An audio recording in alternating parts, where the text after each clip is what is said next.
up to the guy on the camel, and he says, where's the Caliph? And the guy on the camel does like this. He nods with his head at the guy leading the camel. So Sophronius turns to the guy leading the camel and goes, where's the Caliph? And the guy leading the camel says, I'm the Caliph. And Sophronius goes, dude, you're dressed in rags.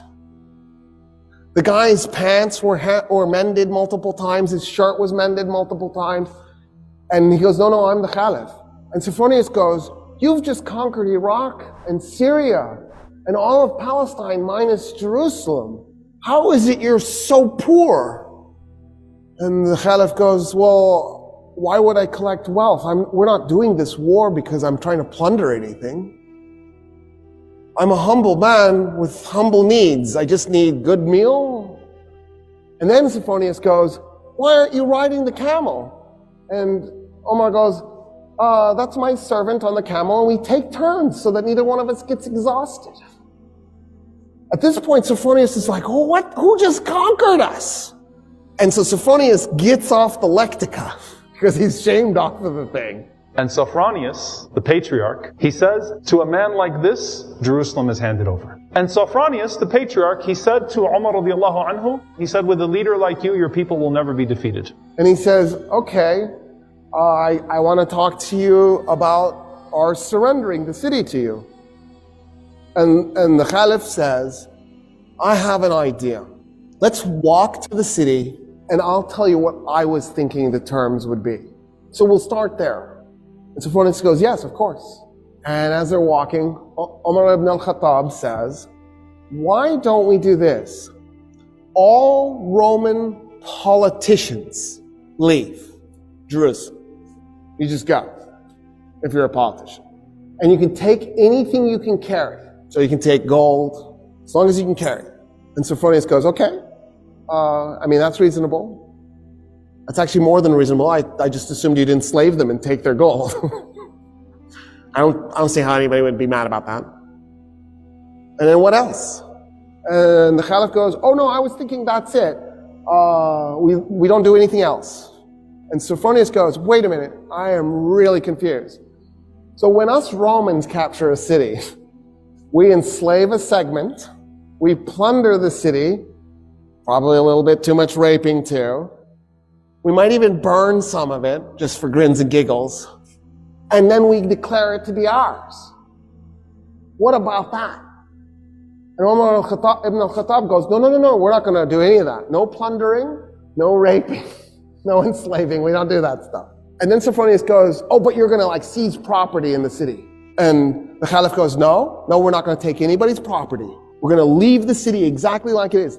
Only thing I want to do is eject the Roman politicians with whatever they can carry. And Sophronius goes, there's nothing to negotiate. Yeah, we surrender the city this instant.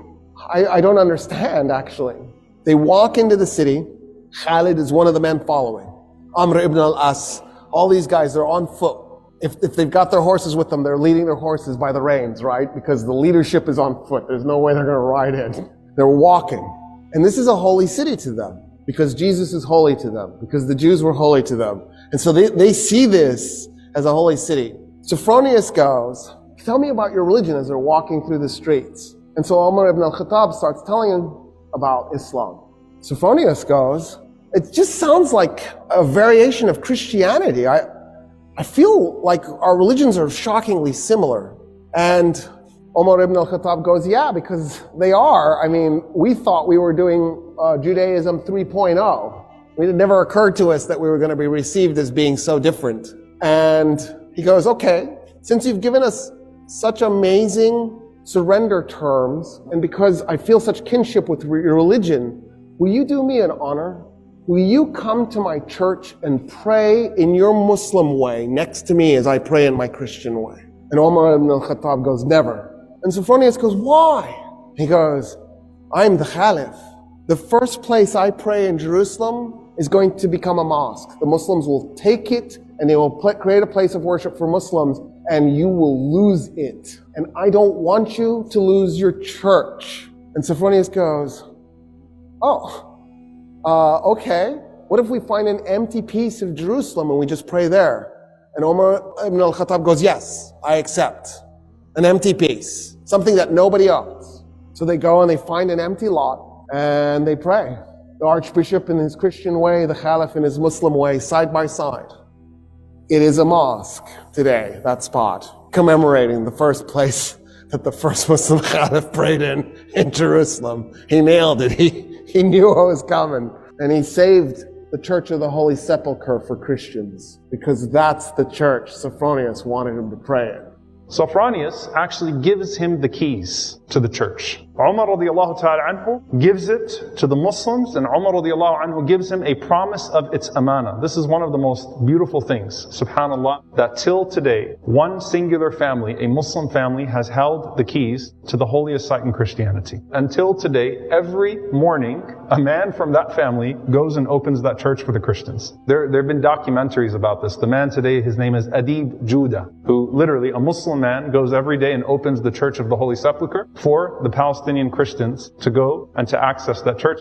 At that point, the Caliph says, I want to see the Temple Mount. And Sophronius goes, why? And the Caliph goes, because it's holy. It's holy to everybody. It's holy to Christians, it's holy to Jews, it's holy to Muslims. And Sophronius goes, nah, we haven't been treating it as holy to anybody. And Omar ibn al-Khattab goes, what do you mean? And so Sophronius says, so after we tore down the second temple of Solomon, when we conquered Palestine, we turned the Temple Mount into a garbage dump to punish the Jews. And the Caliph goes, what do you mean? And Sophronius goes, yeah, there's like 500 years of refuse on that thing. It's just a garbage dump. And he goes, show me. They walk up to the Temple Mount, and the Caliph can't believe what he's looking at. He falls on his knees, and he begins clearing the garbage by his hands. His army sees their leader on his knees clearing garbage, and they run up and they start clearing the garbage themselves, and they clear the garbage off the Temple Mount. The Caliph goes, okay, I want to meet some of the Jews living in Jerusalem. And Sophronius goes, there are no Jews in Jerusalem. And the Caliph goes, what do you mean there's no Jews in Jerusalem? The city is holy to the Jews. How could there be no Jews? And he says, well, us Christians, we pretty much murder them every chance we get. We really hate Jews. In fact, in the war we just did against the Persians, the Jews sided with the Persians. And so we murdered 20,000 Jews in Jerusalem and completely purged the city of its remaining Jewish population. And Omar ibn al-Khattab goes, no, this is wrong. You can't do this. And so he turns to a convert to Islam, a Jewish convert to Islam, and he says, I need you to find me 80 Jewish families that were willing to volunteer to move to Jerusalem so we can reestablish a Jewish presence in this city. And that's how the Muslims conquered Jerusalem. And that's the stuff that's left out of your history book.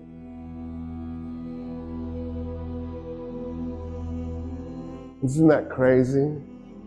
Because isn't that an amazing story?